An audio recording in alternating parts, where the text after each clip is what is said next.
Donc, on va commencer ce chapitre sur les développements limités. Alors, on va s'intéresser plus particulièrement au développement limité d'une fonction au voisinage de 0. Donc, je donne d'abord la définition. Vous avez f défini au voisinage de 0. Alors, éventuellement, des fois, f n'est pas défini en 0. Ça, on va voir après ce qui va se passer. Et vous avez un entier n, un entier naturel n.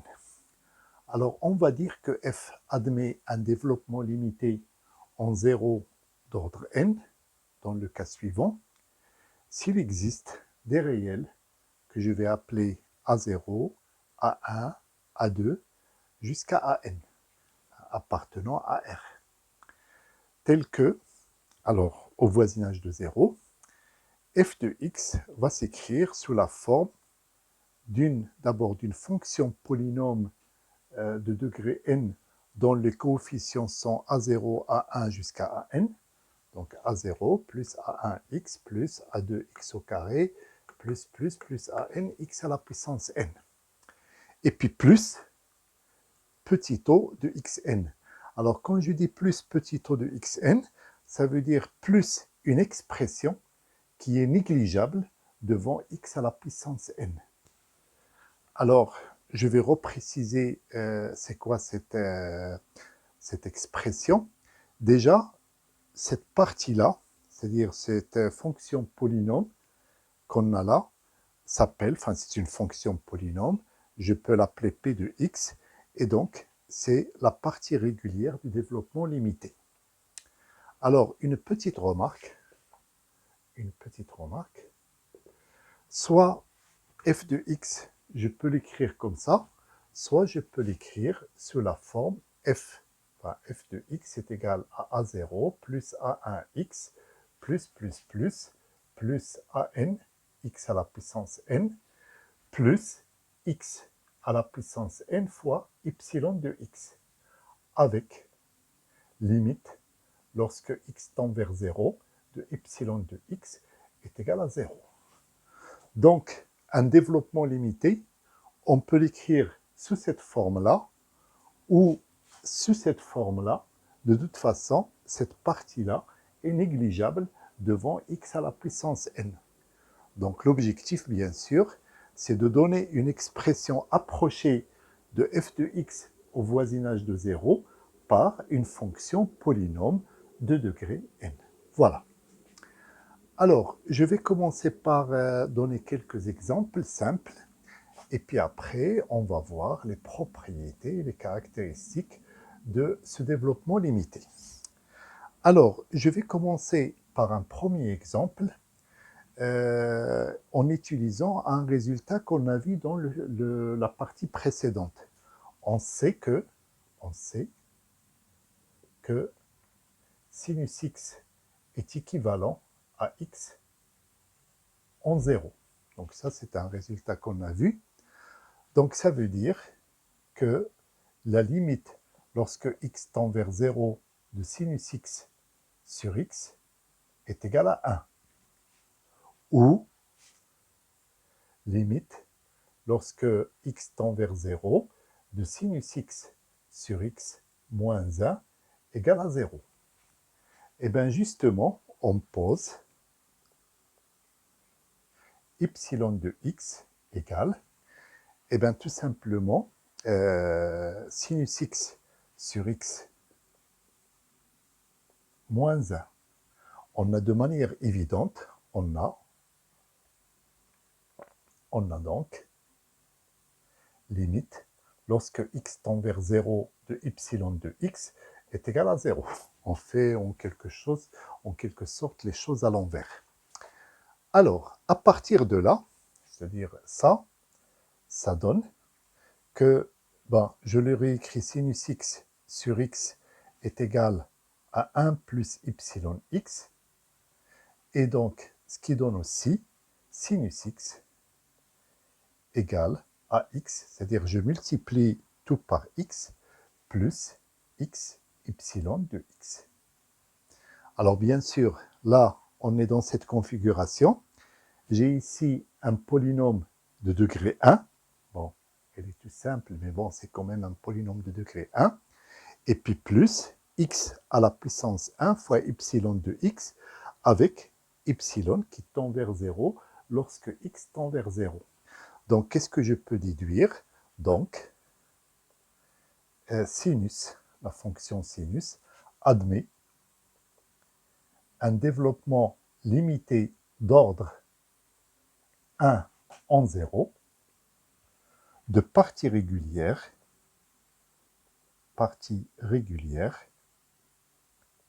la fonction qui a x, enfin la fonction polynôme qui a x associé x.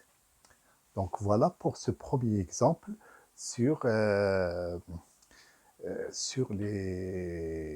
développements limités. Alors bien sûr, à titre d'exercice, vous pouvez aussi prendre les autres équivalents usuels qu'on a vus dans la partie précédente, par exemple, tangente x équivalent à x. Qu'est-ce que j'avais encore?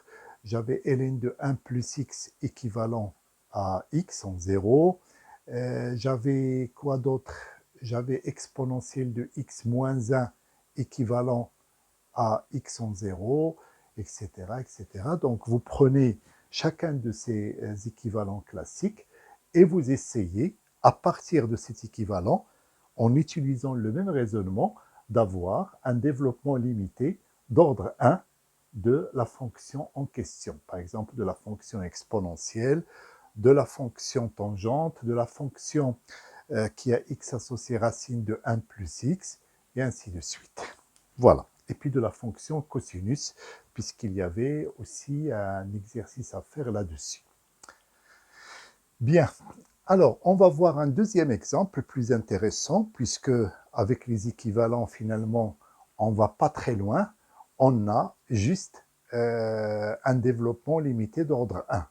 Alors que nous, on a plus d'ambition.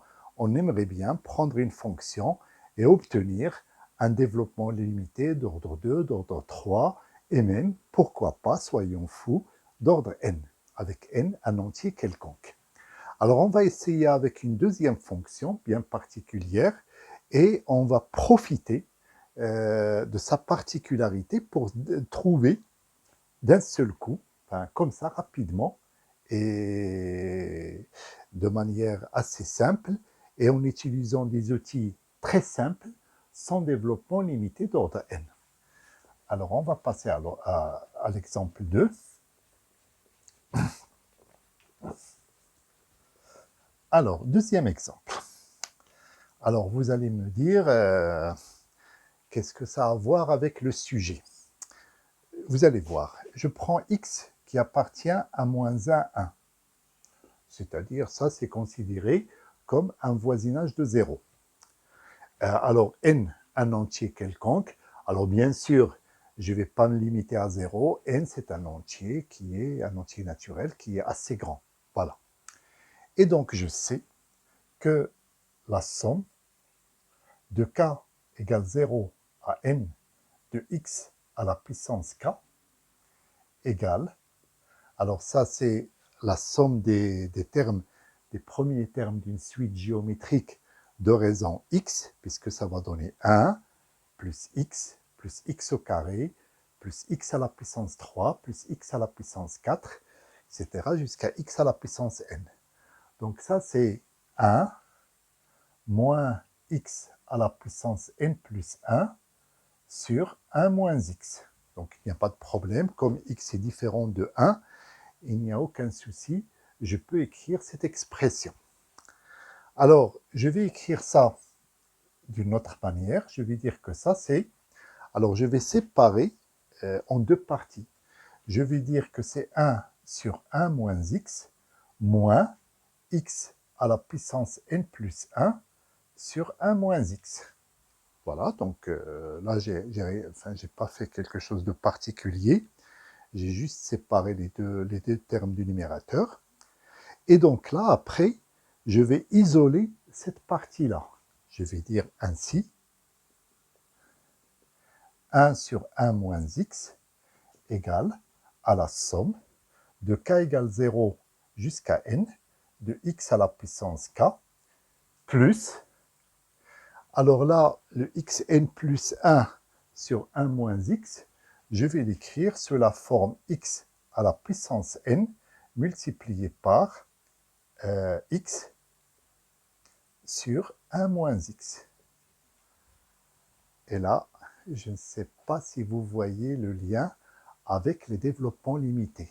On est parti d'une somme géométrique, et là, on est tombé sur quoi? On a cette fonction qui est définie au voisinage de 0. Là, il n'y a pas de problème. Et qu'est-ce qu'on a fait? On a réussi à l'écrire sous la forme d'une fonction polynôme. Là, c'est un polynôme. 1 plus x plus x au carré plus x3 jusqu'à x à la puissance n. Plus, donc là on voit ça, plus x à la puissance n fois une certaine expression qui est là. Bon, cette expression, on va l'appeler, allons-y, epsilon de x. Voilà, on pose alors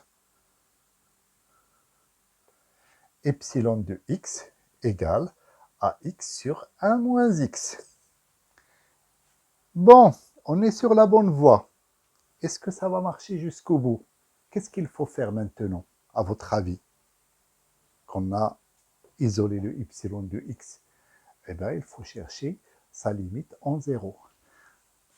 Limite, lorsque x tend vers 0 de epsilon de x, égale à la limite, lorsque x tend vers 0 de x sur 1 moins x, et c'est égal à 0, puisque là, j'obtiens au numérateur, j'obtiens 0, et au dénominateur, j'obtiens 1. Et 0 sur 1, tout le monde sait que ça fait 0. Et donc, du coup, je peux dire, conclusion, que 1 sur 1 moins x égale à la somme de k égale 0 jusqu'à n de x à la puissance k, plus un petit o de xn. C'est-à-dire, toute cette expression-là, je peux considérer que c'est un petit o de xn. Et pourquoi j'ai le droit de dire ça? Parce que si je fais le quotient de cette expression par xn, qu'est-ce que je vais obtenir? Je vais obtenir x sur 1 moins x, et je vais obtenir quelque chose qui va tendre vers 0. Donc, je peux considérer que toute l'expression qui est là est négligeable devant x à la puissance n. Et du coup, et ça c'est un exemple fondamental, vraiment, c'est vraiment le premier exemple intéressant et fondamental des développements limités, c'est que la fonction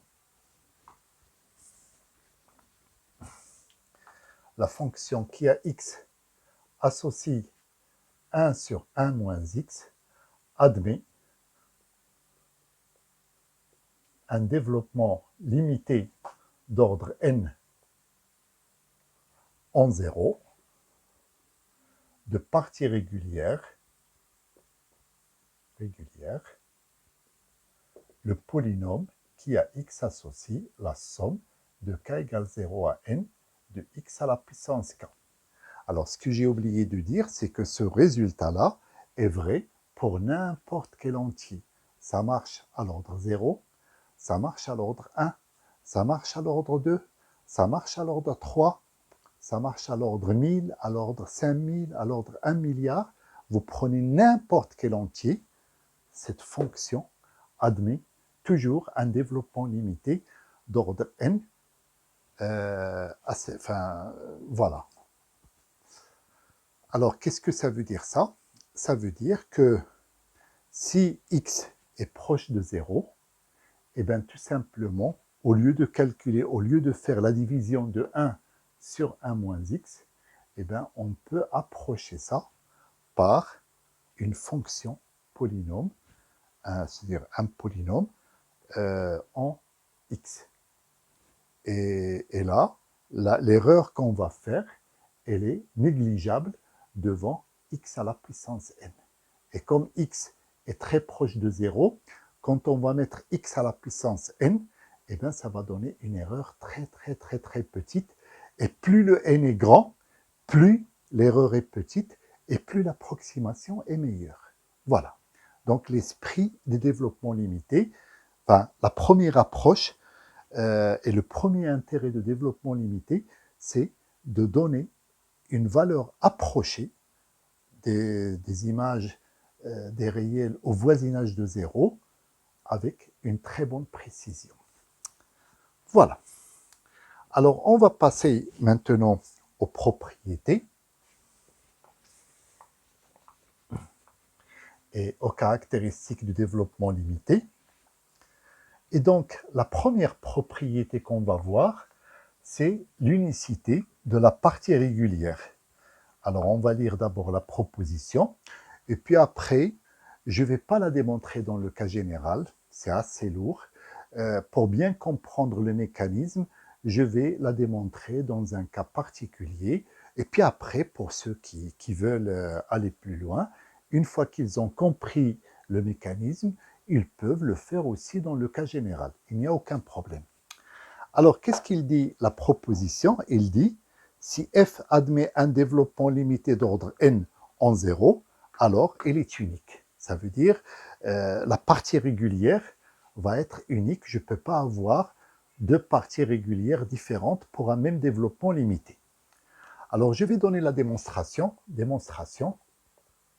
dans le cas particulier,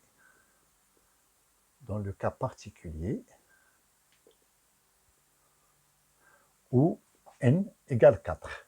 Vraiment, je choisis comme ça un cas particulier pour vous montrer de manière précise ce qui se passe et puis pour bien comprendre le mécanisme. Donc, pour démontrer l'unicité, vous connaissez le principe. Comment on fait pour démontrer ça? Il suffit de supposer l'existence de deux développements limités différents. Enfin, de deux développements limités différents. Alors, on suppose que f de x, elle est égale à p de x. Alors, cette fois-ci, pour ne pas mélanger les petits taux, je vais utiliser plutôt l'expression avec les y. Alors, plus x4 fois y1 de x, et en même temps, f de x, donc il y a une première partie régulière qui s'appelle p, et une autre qui s'appelle q de x, plus x4 fois y de 2x. Donc on suppose ça, avec, alors p et q bien sûr sont des fonctions polynômes, et le degré de p est inférieur ou égal à 4, le degré de q est inférieur ou égal à 4, et puis la limite, lorsque x tend vers 0, de y1 de x, égale à la limite lorsque x tend vers 0 de y2 de x, égale à 0. Donc voilà le schéma. Et donc l'objectif maintenant, c'est de démontrer que finalement, P, c'est la même chose que Q. C'est-à-dire qu'ils ne peuvent pas, impossible qu'ils soient différents. Alors, donc, à partir de là, c'est-à-dire à partir de ce système, je peux dire, implique que P moins Q de X est égal, donc est égal, alors x4 facteur de y1 de x moins y2 de x. Alors, est-ce que je l'ai fait dans le bon ordre? Non, c'est plutôt y2 moins y1 de x, plutôt dans cet ordre-là. Voilà, il me manque une petite parenthèse ici. Alors, ça implique, comme bien sûr, je ne me mets pas en 0, je suis au voisinage de 0, donc x est différent de 0, je peux dire que P moins Q de x sur x à la puissance 4 est égal à y2 de x moins y1 de x. Et du coup, ce que je peux déduire, comme ça tend vers 0 quand x tend vers 0, et ça tend vers 0 quand x tend vers 0, je peux dire donc limite lorsque x tend vers 0 de p moins q de x sur x à la puissance 4 est égal à 0. Donc voilà la conclusion que je peux tirer. Et je suppose, on suppose, alors bien sûr que P est différent de Q, c'est-à-dire que P moins Q est différent du polynôme nul. C'est-à-dire que ce n'est pas la fonction nulle, puisque les deux fonctions polynômes sont différentes. Et donc, déjà, je vais me renseigner sur le degré de P moins Q. Donc, le degré de P moins Q, je sais qu'il est inférieur ou égal à 4. Alors, je sais que donc un polynôme qui a un degré inférieur ou égal à 4 va s'écrire P moins Q de x, ça va être alpha 0, plus alpha 1 de x, plus alpha 2 de x au carré, plus alpha 3 x3, plus alpha 4 x4. Donc ça, c'est un polynôme de degré inférieur ou égal à 4. Je ne peux pas faire mieux. Alors bien sûr, je n'ai aucun renseignement sur les coefficients. Je ne peux pas dire que alpha 4 est différent de 0 parce que je ne sais pas si le degré est 4 ou n'est pas 4. Bon, mais là, si je dis qu'il s'écrit comme ça, je ne fais pas trop d'erreurs. OK. Donc, comme je dis que ce n'est pas le polynôme nul, ça veut dire qu'il y a un premier coefficient qui n'est pas nul. Peut-être c'est alpha 0, peut-être c'est alpha 1. Il y a un des coefficients, un premier coefficient qui n'est pas nul, et puis les autres peuvent être nuls ou ne pas être nuls. Alors, je suppose, alors pour faciliter les choses, que par exemple alpha 0 égale 0, alpha 1 égale 0, mais alpha 2 est différent de 0. Ça veut dire que c'est le premier monôme non nul que je vais trouver en allant dans l'ordre croissant des degrés. Voilà. Je suppose que j'ai ça. Alors, je vais être obligé d'effacer cette première partie. Comme ça, je pourrai conclure. Et donc, du coup, on va faire le lien maintenant avec ce qu'on a vu sur les équivalents.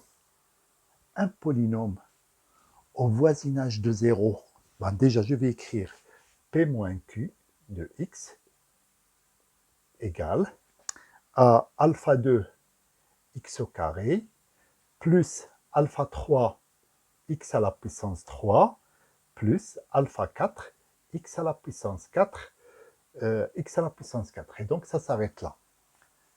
Rappelez-vous, quand on a fait les équivalents, on a dit, le premier exemple qu'on a donné pour les équivalents, on l'a donné pour les polynômes.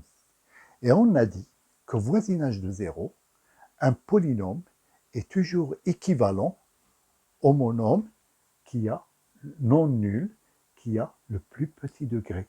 Donc ça veut dire que P moins Q sera équivalent à alpha 2 x au carré. Donc, P moins Q de x sera équivalent en 0 à alpha 2 x au carré. Et du coup, ainsi, P moins Q de x sur x4 sera équivalent en 0 à alpha 2 qui va rester, qui est donc nul, sur x à la puissance 2, puisque j'aurai x au carré au numérateur, qui va se simplifier avec x au carré au dénominateur. Donc là, il reste alpha 2 là, qui est différent de 0, et il reste x au carré. Et c'est là le problème, Pourquoi? Puisque nous, on a dit que la limite, lorsque x tend vers 0, de P moins Q de x sur x4, ça vaut 0, grâce à ça, enfin grâce à ce qu'on a montré avant.